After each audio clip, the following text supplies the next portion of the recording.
अब दोस्तों हम बात करेंगे केपलर्स ने आगे हमें क्या बताया कि जैसे ये सन है और ये अर्थ है, ये दोनों, ये स्टार है और ये प्लैनेट है, ये प्लैनेट क्या करेगा, सन का रोटेशन करेगा।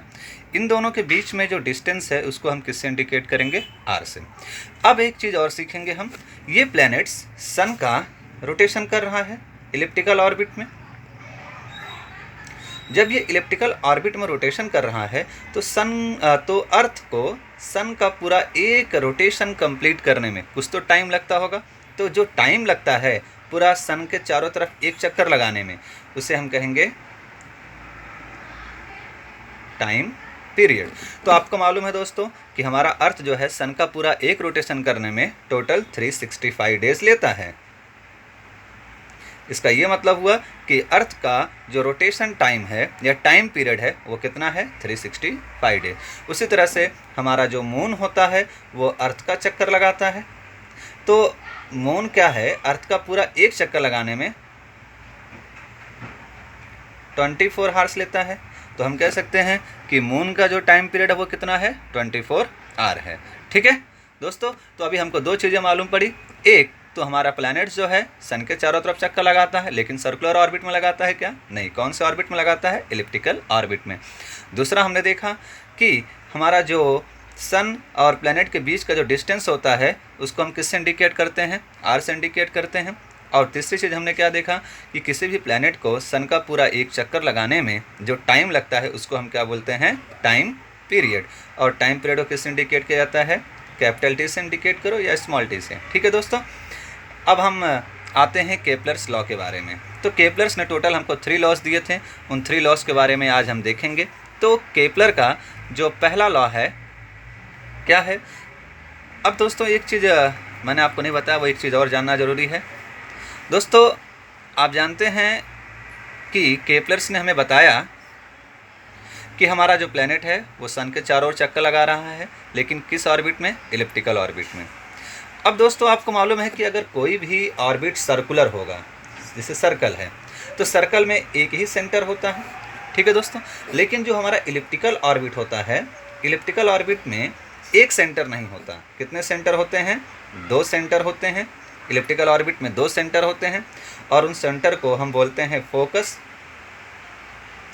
क्या बोलते हैं दोस्तों, फोकस बोलते हैं, फोकस पॉइंट भी बोल सकते हैं। तो हमारे इलिप्टिकल ऑर्बिट में कितने फोकस हो गए, 2, F1 और F2। ठीक है दोस्तों, सर्कुलर ऑर्बिट में एक ही सेंटर होता है, इसलिए वहाँ पे हम एक ही सेंटर दिखाएंगे। लेकिन हमारा इलिप्टिकल ऑर्बिट में कितने सेंटर होते हैं, 2 सेंटर होते हैं, जिसको हम फोकस F1 या फोकस F2 से भी इंडिकेट कर सकते हैं। ठीक है दोस्तों, अब हम बात करेंगे। तो अब अगर आप देखिए तो जो अर्थ है वो सन का चक्कर लगा रहा है। ठीक है, इसका मतलब ये है कि अर्थ जो है सन का चक्कर लगा रहा है। तो ये जो दिख रहा है आपको, ये क्या हो गया, orbit, elliptical orbit.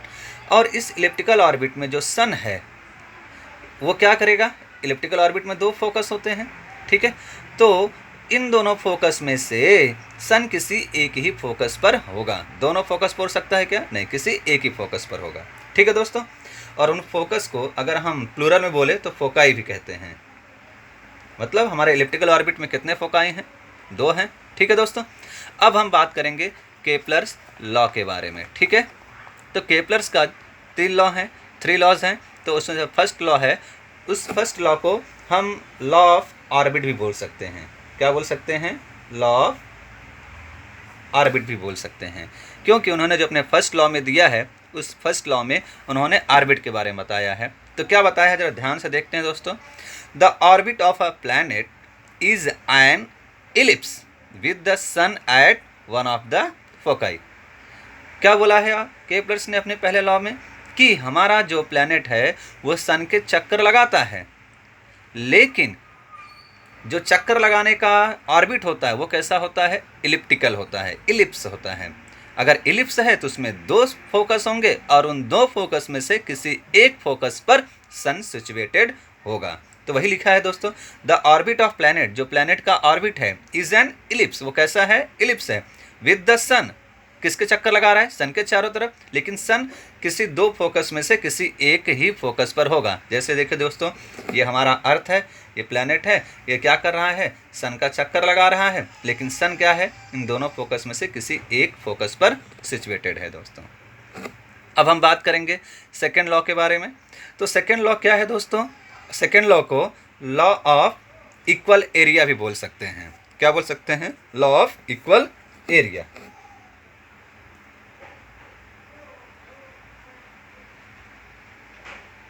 Law of equal area भी बोल सकते हैं। तो दोस्तों उन्होंने केपलर्स ने सेकेंड लॉ में क्या बोला है? A line segment joining planet and the sun. एक लाइन, ठीक है, जो प्लैनेट और सन को ज्वाइन कर रही है। जैसे मान लीजिए दोस्तों, ये मेरा अर्थ है और ये मेरा सन है, ठीक है। इन दोनों को जोड़ने वाली जो लाइन सेगमेंट है, क्या है? A line segment joining planet and the sun, जो प्लैनेट और सन को ज्वाइंट कर रही है, वो line segment sweeps equal area during equal interval of time. अभी दोस्तों जैसे इसको हम इस तरह से समझते हैं कि अगर आप देखेंगे तो सन जो है, यहाँ पे जो अर्थ है वो सन के काफ़ी नज़दीक है, और इस पॉइंट पे अगर आप देखेंगे तो अर्थ जो है वो सन से काफ़ी दूर है। तो जब अर्थ सन के काफ़ी नज़दीक आ जाएगा इलिप्टिकल ऑर्बिट में रोटेशन करते समय, तो अर्थ की स्पीड बढ़ जाती है, और अर्थ की स्पीड बढ़ जाने के कारण वो ज़्यादा से ज़्यादा एरिया कवर करता है। और जब अर्थ जो है सन से काफ़ी दूर हो जाता है, तो उस समय ग्रेविटेशनल फोर्स कम होने की वजह से इसकी स्पीड क्या हो जाती है? कम हो जाती है। तो वो स्पीड कम होने की वजह से कम एरिया कवर कर पाती है, ठीक है दोस्तों। तो यहाँ पर हम क्या, केपलर्स ने क्या बताया कि जो प्लैनेट और सन हैं उनके बीच में जो लाइनिंग होती है, जो जॉइनिंग लाइन होती है, वो हमेशा एक पर्टिकुलर दिए हुए टाइम में इक्वल एरिया ही कवर करती है, चाहे वो नज़दीक हो या फिर चाहे वो दूर है। अब हम दोस्तों बात करेंगे थर्ड लॉ की। तो थर्ड लॉ में क्या है? The square of time period. दोस्तों आपको मालूम है टाइम पीरियड क्या होता है?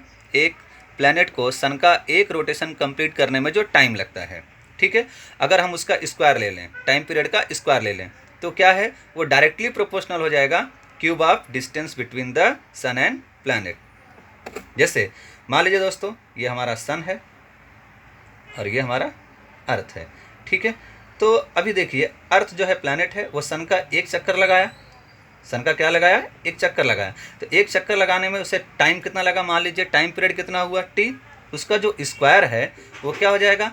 डायरेक्टली प्रोपोर्शनल हो जाएगा सन और प्लैनेट के बीच के डिस्टेंस के क्यूब के।